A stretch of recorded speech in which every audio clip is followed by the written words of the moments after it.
Well, hello there and welcome back, or welcome to my channel if you've never been here. Hello, nice to have you. So today we are recapping all of season 1 of Maxton Hall, and I have my very helpful visual guide on the wall here, but I'll also have some photos. If you've watched Maxton Hall season 1 and you want a refresher, this will hopefully be helpful, but also if you've never seen the season and just want to start up with season 2 as it's coming out pretty soon, this should hopefully be your one-stop shop for all information Maxton Hall Season 1. So the show is fully called Maxton Hall, The Worlds Between Us. And the worlds between us are the worlds between James, our male protagonist, and Ruby, our female protagonist. So the story of the show follows Ruby and James. Ruby is a working-class girl who goes to Maxton Hall, the preparatory school which this kind of all takes place under. She's there on scholarship, but she has dreams of going to Oxford.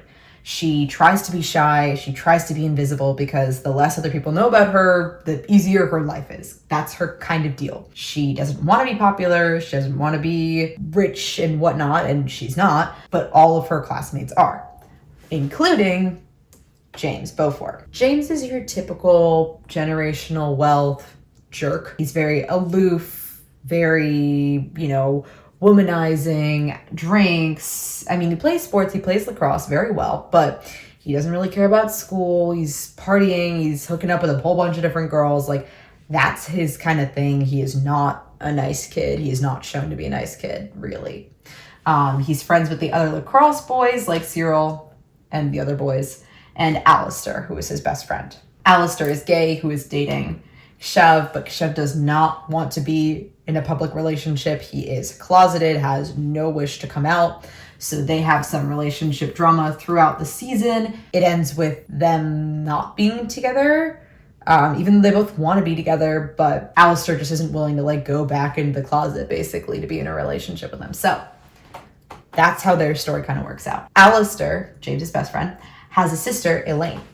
Elaine has a big fat crush on James, and in the opening scenes of the first episode, James and Elaine wake up in a bed together, presumably after sleeping together. But James doesn't seem to have feelings for her really. It just kind of is giving she was there. Ruby's best friend at the school is Lynn. Lynn used to be rich, mean girl vibes, but then her parents lost all their money, and now she's like, oh wait, you actually have to be nice to be a successful human if you don't have money. Hence, her and Ruby are now friends, and not superficial friends, they're good friends. And then Kieran is kind of in their little group. Kieran is in love with Ruby, but in a sweet, nerdy little glasses, heart eyes type way. Now, Ruby wants to go to Oxford, like I mentioned, and so she is going to ask her professor, Professor Sutton, to write her recommendation letter. As she walks into class to hand him her letters to write the recommendation letter, I guess, she sees Professor Sutton and Lydia kissing. Now, Lydia is James's sister. Lydia is equally rich and whatnot, but a little less mean, but I mean, we're not supposed to see her as a bad person, whereas James and his bros, you're kind of do these guys suck or is that just me? And they do suck. So Ruby walks in on her professor and Lydia kissing and freaks out and leaves. Lydia goes to James and is like, yo, we got to clear this up real quick. Otherwise, both of us are going to be in big trouble. So you got to deal with Ruby. James and Ruby have never interacted before this because Ruby tries her best to be invisible. James pulls Ruby aside in school and says hey, here's some money. Don't talk about this. Don't talk. And is very intimidating with it. Now, Ruby is you can't just pay me off. Basically, Ruby's I'm not taking your money. I'm not being bought into silence. I mean, she doesn't seem like what does she have to gain to go to anybody with this? It's not like she's an enemy of the Beauforts or and this is her favorite professor. So while she says, hey, you're not writing my recommendation letter anymore, she has no reason to get them in trouble. But James and Lydia are so of the mindset of somebody who has dirt on me is obviously going to use it against us because their parents are in charge of Beaufort, which is a fashion company thing that has a lot of money. And so they're in the corporate espionage type world. So the fact that she has dirt on them is not sitting well with them. After Ruby turns him down with the money, the next day he goes to her and is fine, you want to hook up? Basically offers to prostitute himself to her. Hello, what? She's like, what are you doing? No, that's not happening. Stop. So he starts freaking out because he's like, I haven't bought her silence and she has this information. And what is she going to do with it? Meanwhile, Ruby's like, crap, I need to get a new letter of recommendation to go to Oxford because my other one is sleeping with children, so can't have that. Now, it's not really clear on whether or not she's a minor, and I don't know the laws of consent in the UK, so that's never really brought up. But basically, she's like, I'm surely not having him write me a recommendation letter. So she says, you know what? I'm going to make the headmaster write me a recommendation letter. Now her friends are like, that doesn't happen. What do you mean? Like, nobody asks the headmaster. And she's like, no, I think I'm going to do it. So she goes to the headmaster and is like, recommendation letter? And he says, if everything goes well with the welcome back gala, that's supposed to be the next night, he'll write the recommendation letter. She's like, yes, awesome. Now it comes time for the welcome party. And she's there. Everything is going great. But James is there with his friends. He's going to try to mess it up. Him and his friends hire some exotic dancers to perform at the gala, which is supposed to be like black tie, swanky, all the rich families who pay for their kids to go here, welcome back type vibes. She freaks out, obviously. And the headmaster freaks out. The gala is over. Headmaster pulls Ruby and James into his office. Is like, James, people saw you bribing the exotic dancers, so no, that was you. Ruby, how did you let this happen? Bruh. I take issue with this because why was it Ruby's problem to know that James was somehow randomly bribing the DJ and hiring exotic dancers? That's not her fault. And yet the headmaster's like, you obviously have no organizational skills, so I'm not writing you your recommendation. So Ruby's not getting her recommendation. But additionally, the headmaster says, and James, you're not playing lacrosse anymore. And the headmaster's like, well, with all your new free time, you can help Ruby plan the donor gala. You can help Ruby plan the donor gala that's coming up. James wants no part of this. But he's like, if this goes well, Ruby, you get your recommendation letter. James, you can maybe go back on the lacrosse team, depending. Fast forward, they're having meetings about the donor gala, which they are pumping out events like it's nobody's business at this school, which I don't know, maybe that comes from having such a massive budget. But Kieran is suggesting that they make it like black tie, black and white themed. And James shows up because it's like court mandated basically. And he's like, boo, boo, boo, that idea sucks. What if we did Victorian era stuff? And this is when it's revealed that James is a really good drawer, which just comes back a couple of times. So if he draws in season 2, just know he's a very good drawer. He draws Ruby a picture of her later. Basically, everybody's like, that's a great idea, James. Your family, right? Didn't they make a whole bunch of Victorian era clothes? Like, can we use them? He's like, no. You're on your own. Sorry. I came up with the idea. You guys execute it. So for this gala, they need to have posters printed up and they want to have like a real Victorian dress, but James won't give them access to his. So Ruby enlists the help of her sister, Ember, who is like a fashionista. Like she makes her own clothes, she posts them online. That's her whole personality trait that we kind of get to see. I mean, Ruby's whole family we see is like so sweet, so amazing, so awesome. James and Ruby fought in a class that they had together. She said some mean stuff, he said some mean stuff, and then stormed out. She felt really bad about it, so she went to apologize to him. And when they were apologizing, there were some vibes, guys. There were some like little flirty vibes. James and her are kind of on like good terms, ? Like this whole she has blackmail thing fizzled out. That was kind of like a conduit to get them to have to hang out together. So don't worry about that anymore, really. Ruby's not telling anybody. That was never even in the cards, but like they needed something to push them together. So Ruby's sister makes her a full Victorian gown, but it gets burned when Ruby goes to iron it, which sucks. But don't worry, James, gasp, is here to save the day. So James texts Ruby and is like, hey, I actually will take you to see our archive collection. And she's like, oh my gosh, that's so sweet of you. When? He's like, I'm outside your house right now.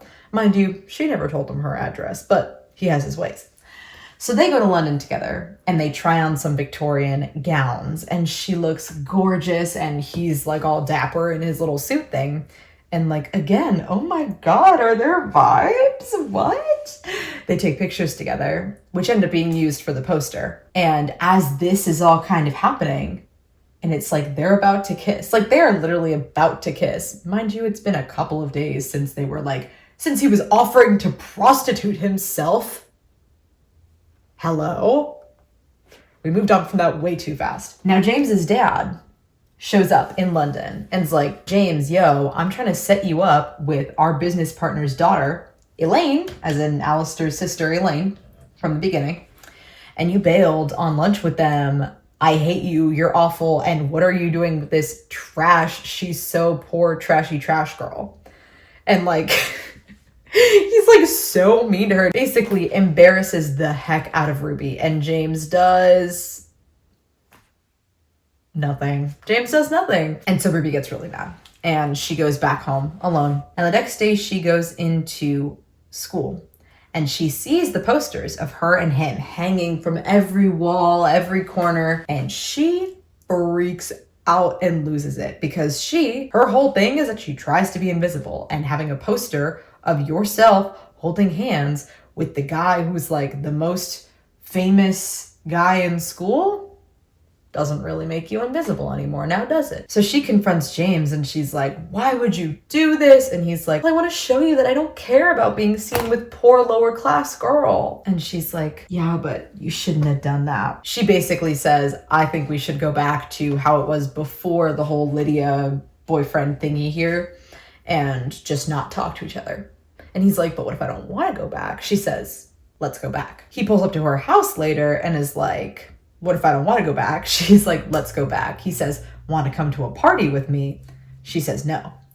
But while he's there, he drops off the dress that they tried on earlier together. And he's like, you can wear that to the Victorian thing.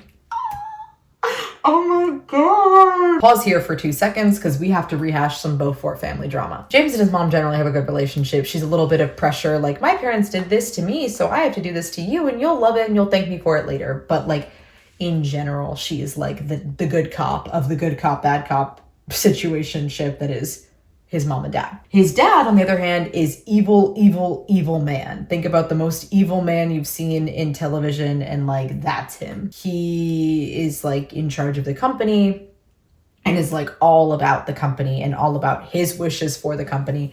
Does not care about what either of his kids care about in life, just wants them to run the company. Lydia comes up with this idea for a young Beaufort collection. So like, to bring in the youth of today. And they're like, that's a great idea, Lydia, but you have too many issues. So we're going to make James the new junior CEO and have him present your idea. And because they're besties, like, she's not mad at him, she's mad at them, which makes sense. So they don't have a great relationship either, which again, makes sense. But James's dad is evil, elitist, money capitalist man. And he like is emotionally abusive and manipulative to like everybody in the family.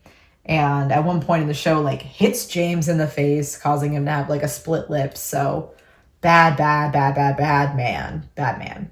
She really wants to take over the company. He does not want to take over the company. But he's like, don't care, you're taking over the company. Ruby ends up going to the party that James invited her to. After Lynn is like, hello, what are you doing? Go to the freaking party. So she goes to the party. They have a great time. They're dancing all up on each other. Elaine is there and she's not happy that James is with Ruby. Cyril is there. I think it's at his house. And Cyril is just a jerk. Just very one-dimensional until like the last 10 minutes of the last episode. But for all intents and purposes, Cyril's a jerk.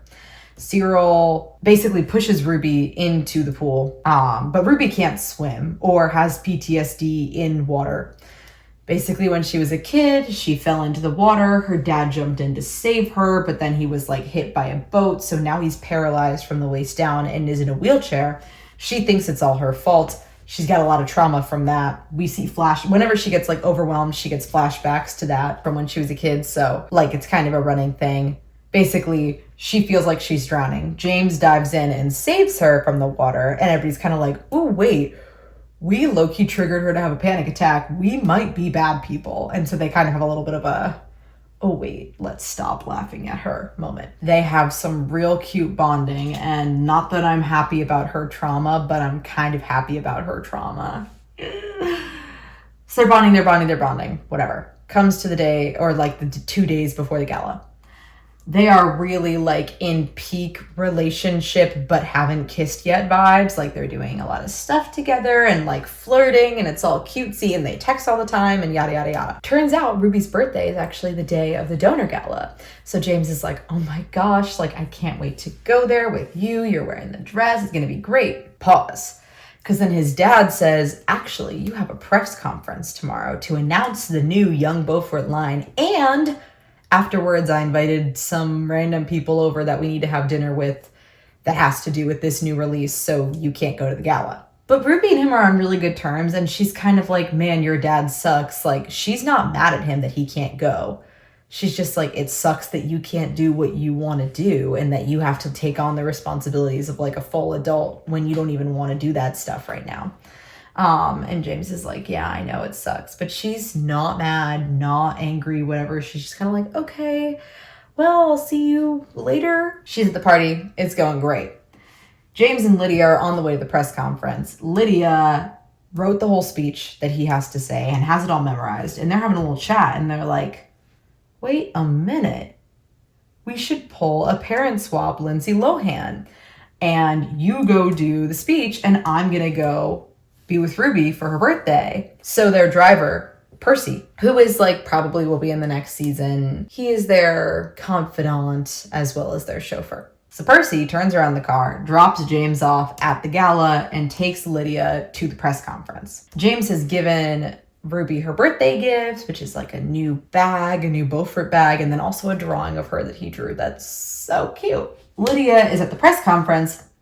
Mortimer, their dad, sees her at the press conference and loses it. Oh my God, this man freaks out. He wants no part of this. He does not trust her. He does not want her to be the face of the company. James and Ruby, on the other hand, they're having a great time at the gala. They're dancing. But then the power goes out. So they have to run downstairs to go fix the fuse. Now they're downstairs and they've been flirting since episode 1, basically, but they still haven't kissed yet. But this is finally the moment. They flip the switch. Technically, James's responsibilities on like the events board thing come to an end with this party. So she's kind of saying goodbye because she's doing the self-sabotage thing that a lot of girls in these types of shows do, where they're like, well, once he's done with this event that he's forced to do with me, he'll never want to talk to me again. And he's like, why are you acting like this is goodbye? We're literally like in a situationship. What's going on? So they kiss. Yay! Ruby and James have kissed. It's a great kiss. Oh my gosh, they're, freaking it Victorian style in the basement of Maxton Hall. But then a flashlight shines on them. It's Mortimer. It's James's dad. Gasp. James's dad is like, you can't be with the poor girl. I know everything about her life. I know her parents' mortgage payment. I know her dad's welfare checks. And I'm going to ruin her life and her whole family's life if you stay with her. Mind you, this is back at the house. Ruby's already gone. BT dubs. And so he says all this to James, punches James in the face, and is like, I will ruin her life if you stay with her because the optics aren't good. Bro, what are you on about? But whatever, that's his prerogative. Ruby's all like, oh my gosh, I just had my first kiss. This is great. They're in school the next day. She's like, oh, there's my boo thing. They're walking towards each other in the hallway. He walks right past her. Doesn't even look at her. Doesn't say a word. Oh!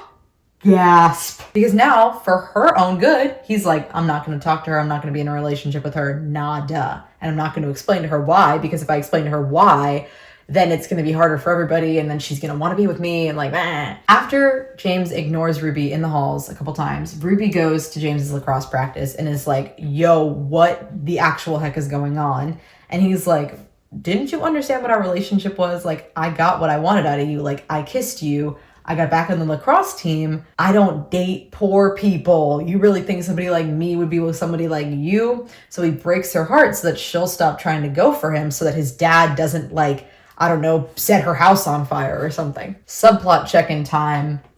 They broke things off. Then she was like, I want to be with you. We should run away together. He says, nah. Then he's like, I want to be with you. We should run away together. And she bails on him. Just if you were wondering what happened to the professor-student relationship. So Ruby's kind of losing it. But she's like, okay, I just have to focus on school, whatever. So the Oxford application stuff is happening now. Everybody gets invitations to have an interview at Oxford. I guess that's how those applications work. Alistair, Cyril and the boys, Shav, James, Lydia, Ruby, Lynn, all get their letters. They're stoked. And they all have to travel to Oxford and stay overnight to do this multi-day, multi-interview process. James does not want to go to Oxford. James has told Ruby this. James has told his parents this. He does not want to go to Oxford. He especially tells his mom this right before he goes to Oxford. And they're kind of like, but everybody does it and you kind of have to. It's not like you really have a choice. James's whole thing is that he doesn't have any choices in his life, which is why he's like all crazy recreationally with like drugs and alcohol, but he doesn't actually have any choice of like where his career is going to go, where he's going to go to school, what he's going to do for the rest of his life. That's kind of already predetermined. I mean, even his love life, his dad is trying to predetermine. So he's got these like control issues. His mom has like a very sentimental conversation with him right before he leaves, and she gives him this pocket watch that she had for good luck when she did her interviews, and he's kind of flippant about it, and he's like, whatever, and doesn't end on great terms with his mom. Lydia ends on pretty good terms with the mom, but James does not end on great terms with the mom.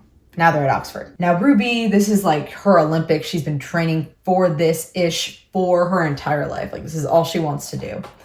Now when she gets there, she meets a cute boy, and that's like, it's the last episode and they tease like, oh, is she gonna be with the cute boy? And she's definitely not gonna be with the cute boy. But her and James have been talked in weeks. They have not talked. So James is seeing Ruby with this flirty man at Oxford. He is losing his cool very much so. They're all sitting in this room preparing for their interviews. Ruby's name gets called. She's going up to do her interview. As she's walking up through the aisle, James grabs her hand and is like, good luck. What the heck? That's evil. That's evil. Men are evil. That's evil for him to do that right before she's about, like, because I know my mind surely would not be thinking about the interview if that happened right before I walked into the interview. Whatever. She kills her interview. They all go out to the bar. He sees her flirting with Mr. Man. Does not like it. She doesn't really want to flirt with Mr. Man anyway, so she goes outside. Outside, she sees Lydia throwing up. Lydia's pregnant. Right. And it's Mr. Sutton. So she's keeping it because she loves Mr. Sutton. She can't be with him because it's like just too complicated logistically, even though she really wants to be. But she's keeping this baby. So Ruby is the only person now, other than Lydia, who knows about Lydia's pregnancy. In this vulnerable conversation that they have, Lydia's like, James is still down bad for you. And Ruby's like, what are you talking about? And she's like, are you dumb and blind? This man obviously still wants you. He's just not letting himself be with you for, I don't know what reason, but we can probably assume it's your dad. So next day, Ruby does hers. It goes meh. They're all waiting in the room again. Her and James start going at it. They're shouting across the room back and forth at each other. She's like just ripping him a new one about his life, about wealth, about superiority complexes, all these things. She books it out of that room. He runs after her. She's basically just like, you play these games with me. You tell me that you want me, then you don't, then you do, then you don't, then you do, then you don't. So they're standing outside their rooms. They're shouting. She's like, I don't know what you want because you look at me like you love me, but you don't, and you do, and you want to be with me, but you can't, but you do, but you, like, just, he's giving very complicated mixed signals. And then he's kind of like, well, yeah, that's basically it. Like, I do, but I don't, but I can't, but I want to. And he's like, no one ever cares what I want to do. And she's like, well, I always care what you wanted to do. I always care what you want. She's like, so what do you want? She walks right up to him. He doesn't respond. Okay, she turns around. He grabs her hand. They're kissing. And they're back on great terms. Everybody feels great. He told her about his dad's threats, and she's like, you should have just told me. We can figure this out together. I want to be with you. I'm not scared of your dad. And he's like, yeah, but I can't protect you from my dad. And she's like, you don't have to. I am, like capable, like me and my family, we can deal with this. So they do the naked hokey pokey and they turn themselves around into a great relationship. Now they're out on the streets. They're on a little date. So cutie pie, whatever. Next day, final interviews. Hers goes well, I guess. You don't really see it. He does not go to his final interview because he's like, you know what? I'm going to make the decisions that I want to make with my life. And I want to go be with Ruby. And I do not want to go to Oxford, which, like, can't imagine that. But, maybe different people have different wants. So he runs out. They're on great little terms. They smoochy smooch. It's awesome. James and Lydia take their private car with Percy back to their house. It's weird. It's weird vibes there. They get in. They're like, why weird vibes? I'll tell you why weird vibes. They walk in. They sit down. Their dad is like, oh, BT dubs. While y'all were gone, your mom died. They said, what?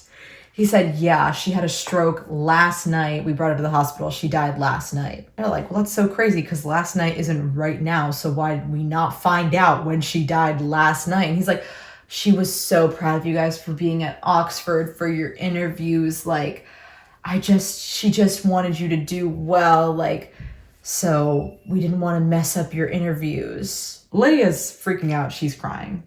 James obviously is thinking about leaving things on bad terms with his mom. He kind of loses it, jumps at his dad, starts strangling him, attacking him, punching left, right, and center, blah, blah, blah, blah, blah, blah.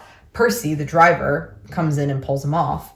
But then James is like, you just drove us back from Oxford and you knew the whole time we were in the car that my mom was dead and you didn't tell me? That's crazy. Obviously, what we're about to enter into is James going into a spiral. I mean, the end of the season is just James going to Ruby's house to try to talk to her, but he sees her all happy with her family and just, they're like having dinner together and like laughing and smiling.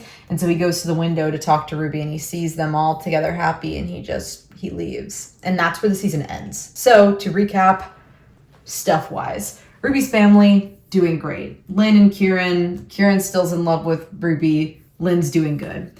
Professor Sutton and Lydia are no more a relationship, but Lydia is with child now. Elaine still wants James, still hates Ruby. Alistair still wants to be in a relationship with Chev. Chev does not want to come out, so they are kind of not being in a relationship right now. Alistair was hooking up with somebody or like chatting with somebody else at the end of the last episode, so they might be no more. Cyril, suddenly in the end of the last episode, seems to have maybe caught feelings for Lydia? Question mark, question mark, question mark. Those kind of came out of nowhere. Their mom is dead. Their dad is alive and evil. Their dad still wants James to take over the company. Ruby and James are happy in a relationship, lovey-dovey together. Ruby is like ecstatic because her interviews went well, I guess. James is about to go off the deep end because his mom just died. So this spells trouble for the young couple on the horizon. So that's kind of where we leave off going into season 2. Relationship troubles, family troubles, school troubles. They've got them all. I mean, this is a great show and I'm so stoked to see the next season. They're releasing it weekly on Prime Video, so check it out. And they just finished filming season 3, which is the final season. So it'll be like they're on it. It's no Stranger Things. It'll be out in pretty rapid succession, which is nice. But that's it for this video. And if you're new to Maxton Hall, thank you so much for joining. It's a great show and you're not gonna be disappointed. Stick around for more content like this and other things. Thank you so much for watching. See you next time.